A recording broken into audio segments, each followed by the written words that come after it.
Marvel never officially classified Iron Man's armors. Nobody ever said this armor is Alpha, this is Gamma, this is Omega tier. But we said, why not? Because Marvel had previously classified the X-Men roster this way in the comics. So today we're going to wildly classify all of Iron Man's armors. Yes, all of them, without skipping a single one. Mark 1, a cave, piles of junk, scraps, and out came an armor. When Tony Stark was taken captive, he built this armor to survive. It barely flies, there's no temperature control. It has wrist flamethrowers and a crude rocket thruster, but it kept Tony Stark alive. That was the only purpose of the armor anyway. In the comics, the story is a bit different. The events took place during the Vietnam War, and the design was even heavier, almost like a walking tank. Mobility was minimal, but for that era, the idea of an armored superhero was truly revolutionary. The funny thing is that the comic book Mark 1 was even more primitive than the MCU version. Gray, bulky, a literal pile of iron. So in a way, it was an even greater miracle. In short, we say this armor is Gamma class. Let's move on. Mark 2. Tony Stark was in his garage now. This armor needed a flight mode. Silver, clean design, jet engines. Mark 2 was born. But there's one problem. This armor froze at high altitude. The icing problem was a serious flaw. In the comics universe, the first real armor development process was covered in various early Iron Man series, especially in modern interpretations like Iron Man, Extremis, presented as the foundation of technological evolution. In both universes, its prototype status was similar. In short, this armor has flight and Jarvis integration, but the freezing issue is a critical vulnerability, a clean beta. Mark 3. We finally saw the red and gold color scheme.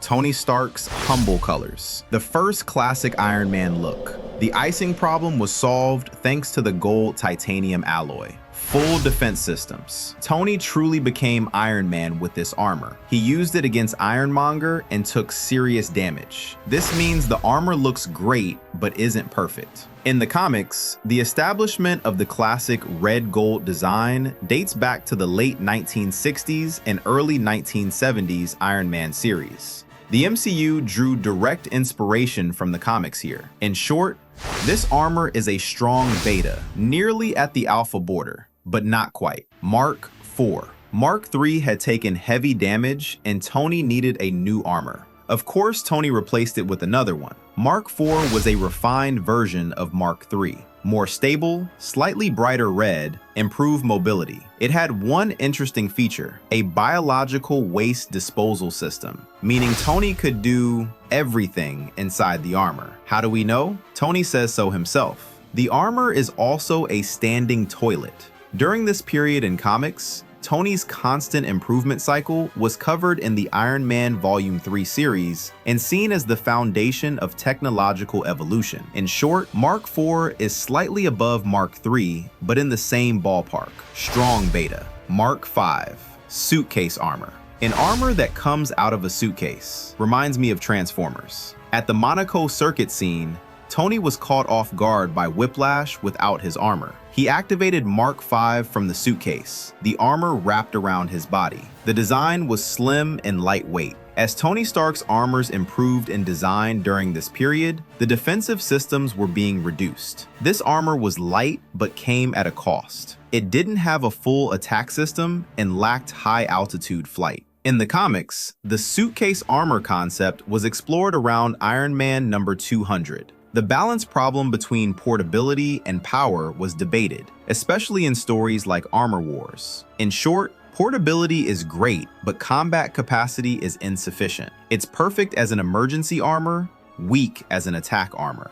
Classification: Gamma. Mark 6. This one is a lifesaver, just like Mark 1, because Iron Man 2, 2010. New element, new reactor, new Tony. It was the armor Tony created after solving his palladium poisoning. It was the first armor to use the triangular chest reactor. This design was unique to Mark 6. He used it in the final confrontation with Whiplash, stopped Loki, and played a critical role in repairing the helicarrier. What do the comics say? During this period in the Invincible Iron Man series, Tony developed armors featuring advanced reactor systems and better energy management. It was a parallel process to the modern comics evolution. In short, the armor solved the palladium problem, came with a triangular reactor, and stopped Loki. We say this is the first true alpha. Mark 7. This armor takes instructions from a bracelet. Tony Stark is thrown from Stark Tower. He's falling.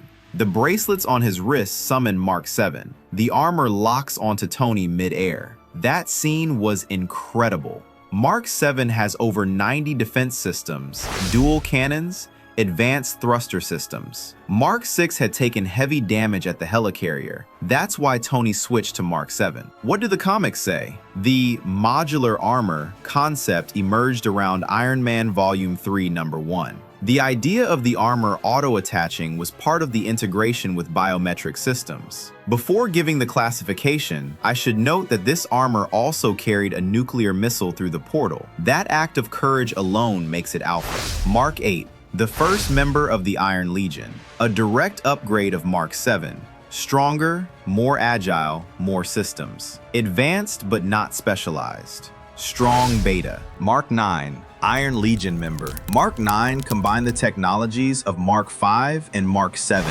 Thanks to biometric implants placed under Tony's skin, it could connect remotely. This allowed the armor to come and attach to Tony from anywhere in the world. It was an important technological leap. In the comics, the biometric integration concept developed in parallel with the Extremis storyline. Body armor synchronization was the central theme of this era. The biometric system is valuable, but overall capacity is mid-level, therefore beta. Mark 10, an incredible armor and an Iron Legion member. Mark 10 increased flight speed and power by multiplying the side repulsors from previous models. It could fly 3 times faster than Mark 9. In the comics, speed-focused armor development was covered especially in Iron Man Volume 4 series. Tony's pursuit of faster, more agile was a recurring theme. Classification: beta, speed-focused but limited combat versatility. Mark 11 to Mark 14, transition armors. You probably don't even remember these 4 armors. Because they had very little screen time in the MCU, mostly passing by in the background during the Norco platform scene, among the 4, Mark 13 stands in a slightly different position. It was lighter thanks to an aluminum and titanium steel combination and was the first to use a rectangular chest piece. In the comics, these transition models reflected Tony's trial and error process. Each new armor addressed the shortcomings of the previous one. Classification: beta. No special powers, but reliable. Mark 15, sneaky. The first stealth armor. The name says it all, sneaky. It was nearly invisible to enemy early warning systems. Chrome plating could darken and lighten depending on the environment, a kind of active camouflage. In the comics, the stealth armor concept dates back to the 1980s, with models known as Iron Man's stealth armor. Tony is known to have experimented with invisibility technology multiple times. Classification: beta. Stealth capability is valuable, but overall combat power is mid-level. Mark 16, nightclub. The dark version of sneaky, a black stealth armor. Compared to Mark 15, defense systems are reduced, but stealth is higher. It was designed entirely for stealth missions. Aldrich Killian ripped this armor apart and slammed Tony to the ground. In the comics, black stealth armors are known as stealth armor variants. Especially in Iron Man number 152, a design specifically for night operations was first brought up. Classification: beta. Nightclub is better than sneaky in stealth, but has sacrificed combat power. Mark 17, Heartbreaker. For this armor, I can say only one thing: energy burst. The large chest reactor generated output far above normal levels. It dealt serious damage against Extremis soldiers. In the comics, high energy output armors emerged particularly from Warren Ellis's pen in the Iron Man Extremis miniseries. The Extremis storylines established the core logic of this type of armor. Classification: beta. Alpha quality in one specific feature, but beta profile overall. Mark 18, Casanova, Iron Legion member. a combination of Heartbreaker and stealth technology. It was a model attempting to merge high-energy RT with stealth capability. It appeared in the Norco scene, but unfortunately didn't get much screen time. In the comics, this hybrid concept was a product of the pursuit to make armors multi-purpose. It was Tony's ideal of one armor does everything. Classification: Beta. A good hybrid, but couldn't maximize either feature. Mark 19, Python. Also an Iron Legion member. The name comes from Python, a reference to the snake's ability to cover long distances. It had a more efficient propulsion system. Its gold-black color scheme resembled the Model 42 armor from the comics. In the comics, the long-range armor concept in the comics universe especially paved the way for space operations. Overcoming Tony's range problem is an important theme in the Iron Man series. Classification: Beta.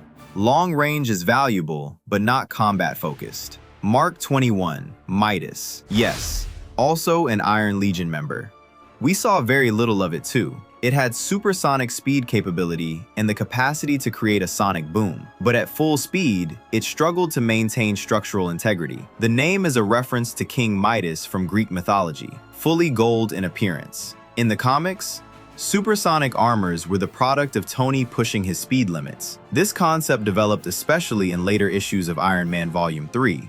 Classification: Beta.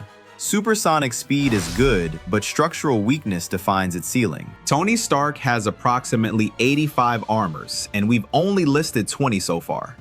Let us know in the comments if you want to continue this ranking and have part 2 come out. Because until today, there has never been a video done without skipping a single armor. If you want to continue, let us know in the comments. Like the video, subscribe, and turn on notifications.